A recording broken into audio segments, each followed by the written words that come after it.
வாழ்க வையகம், வாழ்க வளமுடன். வாழ்க்கை மலர்கள். நால்வோர் நற்சிந்தனை. பிப்ரவரி 27. தலைப்பு: சமுதாயத்தினிடையே நட்பு கெடக் காரணம். மக்களிடம் சிந்தனையாற்றல் வளர்ந்துள்ள இக்காலத்தில் போர் தேவையே இல்லை. ஐக்கிய நாடுகள் சபையின் பாதுகாப்பு குழுவினிடம் உலக நாடுகளின் எல்லைக் கோடுகளை பாதுகாக்கும் பொறுப்பை ஒப்புவித்துவிட்டு எந்த நாடும் பிற நாட்டுக்கு அஞ்சாமலும் பிற நாட்டை பகைக்காமலும் வாழலாம். மனித சமுதாயத்தில் வாழ்வின் வளங்கள் அனைத்தையும் போர் அழிக்க வல்லது. ஆதிகால மக்களிடம் சிந்தனை வளராத காலத்தில், அவர்கள் விலங்கினத்தை போன்று பிற உயிரை துன்புறுத்தியே வாழ்ந்த காலத்தில் தோன்றிய முரட்டுச் செயல்தான் போர். அக்காலத்தோடு இக்காலத்தை ஒப்பிட்டு பார்த்தால் மனிதனின் சிந்தனை எவ்வளவோ உயர்ந்து இருக்கிறது.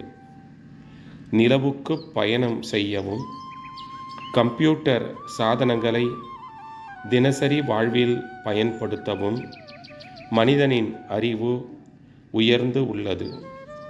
இந்த காலத்திலும் போர் மனித சமுதாயத்தில் உருவாகின்றது. மக்களை சீர்குலைக்கச் செய்கிறது என்றால் இது பெரும் தவறு ஆகும். போரினால் எத்தனை மனித உயிர்கள் துன்பமடைகின்றன, கேள்விக்குறி, நாசம் அடைகின்றன என்று எளிதாக அனைவரும் உணரலாம். மனிதகுல வாழ்வை சீரமைத்து கொள்ள பொருள் உரிமை சட்டங்கள், எளியவரை வலியவர்கள் தாக்கி துன்புறுத்தாமல் காக்கும் சமுதாய நல சட்டங்கள், இவற்றை இயற்றவும் நிர்வாகம் செய்யவும் அரசியல் முறையில் சிறந்து உயர்ந்துள்ள காலம் இது. இறைநிலையை உணர்த்தி அறநெறியை போதித்து வாழ்க்கை ஒழுக்கத்தையும் பண்பாட்டையும் காப்பதற்காக இக்காலத்தில் எத்தனை மதங்கள் தோன்றி செயலாற்றி வருகின்றன.